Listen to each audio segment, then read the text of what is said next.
everyone. Last night, we saw a historic UFC tournament that we will remember for a very long time.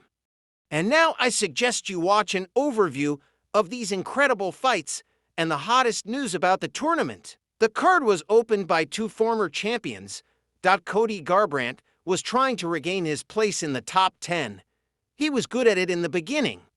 He carried out good counterattacks and did not let Figueiredo do anything in the stand. But in the second round, Davidson began to actively rest and confidently finish the fight by rear naked choke. In the second fight, Bobby Green took Jim Miller apart. His jab worked great that evening. But let's show respect to Jim for his character. The next fight was not quite spectacular. With the help of wrestling, Jessica Andrade managed to take the victory by a split decision. I have nothing more to say. Let's move on. At the end of the early prelims, we saw a dominant wrestling performance from Renato Moicano. But there was a funny moment in the first round. Jalene Turner hit well with her left hand and decided to leave like a gangster. In the second round, he regretted it a lot. Moicano wins by TKO for the first time in his career. At the beginning of the prelims, we saw a young UFC star. Diego Lopez demolished Sadiq Yusuff in a minute and a half. It took this guy less than a year to get 3 wins in the first round. He has dangerous jiu-jitsu and a heavy punch. Even Israel Adesanya is impressed by this guy. In the next fight, we saw a masterpiece performance from Kayla Harrison. Total domination in the wrestling and victory by rear naked choke. Kayla is one of the most tough woman fighters I've ever seen. After that, Aljamain Sterling gave out the most boring fight of the tournament. He won only by wrestling.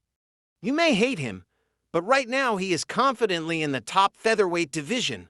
Let's see what happens next. At the end of the prelims, Jiri Prochazka once again showed crazy performances. He lost during the fight, but continued to move forward and still managed to knock out Alexander Rakic.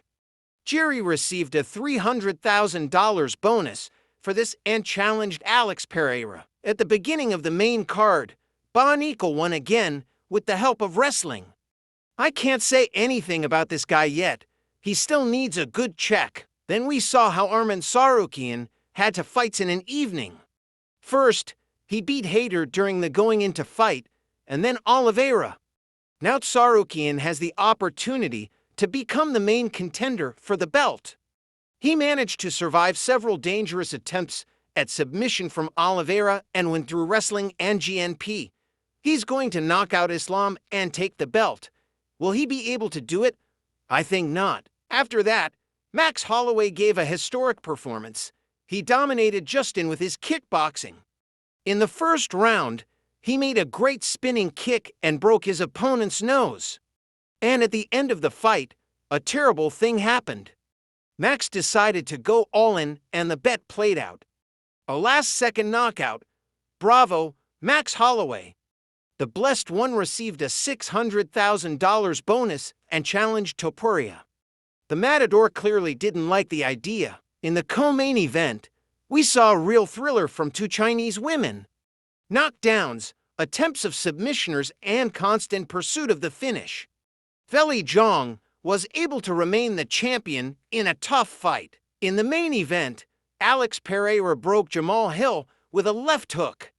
And then he made a gesture in the style of a KB Lame and brought rapper Drake more than $1 million. This is the fastest ascent to the top in the history of the UFC. After the fight, Pereira received a black belt from Glover and challenged Tom Aspinall.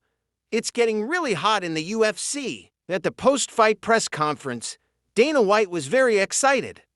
UFC 300 met all expectations.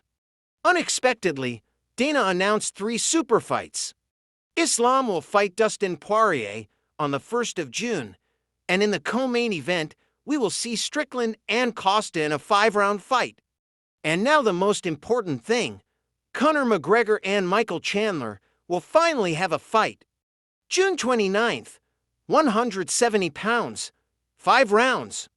In June, we will again have a lot of fun with the best promotion in the world. What do you think about UFC 300? And about the McGregor versus Chandler fight? Write in the comments. And also don't forget to subscribe and like.